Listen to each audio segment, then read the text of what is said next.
నమస్తే ఫ్రెండ్స్, నా మాట ఫుడ్ ఛానల్కి స్వాగతం. ఈరోజు వీడియోలో టేస్టీగా ఉండే పొట్లకాయ పెసరపప్పు కర్రీ తయారీ విధానం చూద్దాం. పొట్లకాయ పెసరపప్పు కర్రీ తయారు చేసుకోవడానికి ముందుగా అరకప్పు పెసరపప్పు గిన్నెలో వేసుకోవాలి. తర్వాత వాటర్ వేసుకుంటూ 2-3 సార్లు బాగా కడగాలి.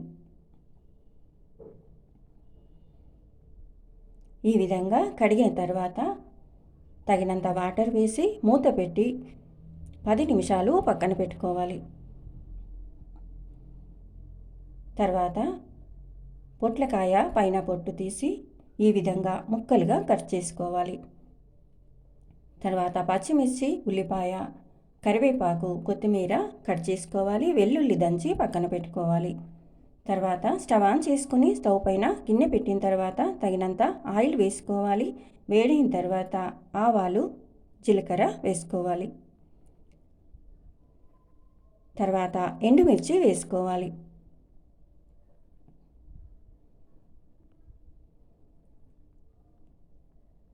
తర్వాత దంచి తీసుకున్న వెల్లుల్లి వేసుకోవాలి. కట్ చేసిన పచ్చిమిర్చి వేసుకోవాలి.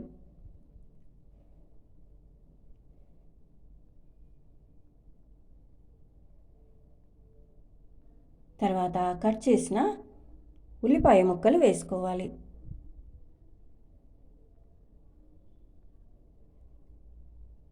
కరివేపాకు వేసుకోవాలి.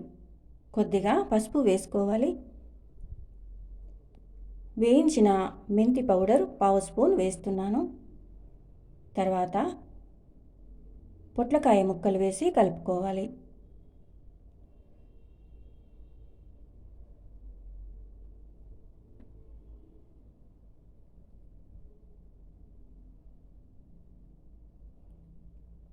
ఈ విధంగా కలుపుకుంటూ ఆయిల్లో 1 నిమిషం పాటు ఉడకనివ్వాలి.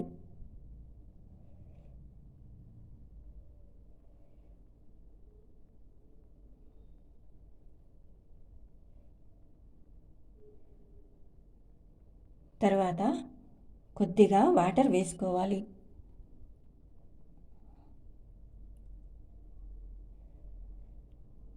ఐదు నిమిషాలు సిమ్లో పెట్టి ఉడికించుకోవాలి. ఈ విధంగా పొట్లకాయ ముక్కలు సగం ఉడికిన తర్వాత నానబెట్టుకున్న పెసరపప్పు వేసుకోవాలి.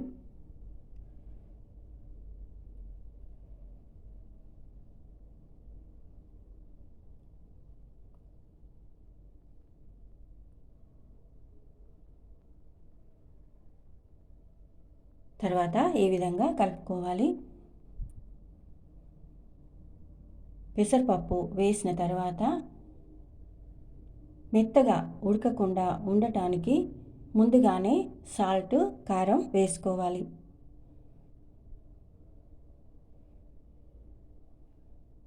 పెసరపప్పు మెత్తగా ఉడకకుండా పొడి పొడిగా ఉండేటట్లు చూసుకోవాలి.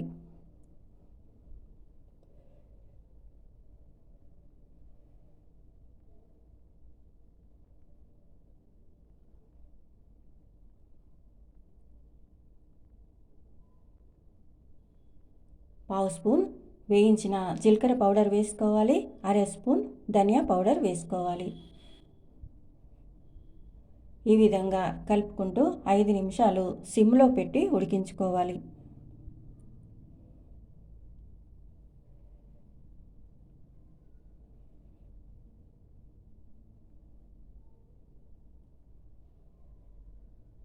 తర్వాత ఎండు కొబ్బరి పౌడర్ వేసుకోవాలండి.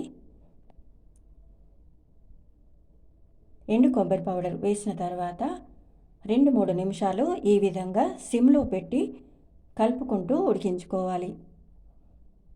మాడకుండా కలుపుకుంటూ ఉండాలి. ఈ విధంగా పొడి పొడిగా ఉండేటట్టు చూసుకోవాలి. అంతే అండి, పొట్లకాయ పెసరపప్పు కర్రీ రెడీ అయిపోయింది. చివరగా కొత్తిమీర వేసుకుని స్టవ్ ఆఫ్ చేసుకోవాలి. మూత పెట్టి 5 నిమిషాల తర్వాత సర్వ్ చేసుకోవాలి.